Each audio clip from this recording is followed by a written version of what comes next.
উনি ওখানে মত সৃষ্টি করলেন। ঠিক আছে, করার পরে উনি বাইরে এসে সাংবাদিকদের উদ্দেশ্যে বললেন, প্রথমে ডাহা মিথ্যা কথা বলেছেন যে উনার উপর আক্রমণ করা হয়েছে, কিন্তু আমরা সেরকম কোনো ভিডিও প্রমাণ দেখি নাই। যা দেখেছি সেটা হচ্ছে উনি আক্রমণাত্মক ছিলেন, উনার লোক আক্রমণাত্মক ছিল। এনিওয়ে, ওইটা আপনি ওখানে একটা সিচুয়েশনে ছিলেন।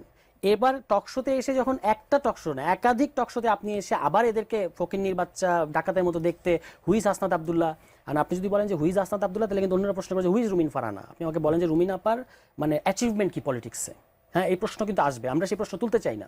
কিন্তু এই কারণে আমরা বলছি যে এইদিকে আমরা ওইদিকে না যাই, একটা নো গো এরিয়া আছে সমস্ত কিছুতে, ঠিক আছে, এখানে আমরা যাব না। কিন্তু আমি এখনো আহ্বান জানাবো, রুমিন আপা যদি এটা শুনেন কিংবা পরবর্তীতে শোনেন, ওনার উচিত হবে, আমি এটা বিএনপি নেত্রী হিসেবে ওনাকে বলছি না, আমি রুমিন ফারহানা একজন খুবই গুরুত্বপূর্ণ ব্যক্তি বাংলাদেশে, একজন ব্যক্তিত্ব হিসেবে অনেক বড় তিনি।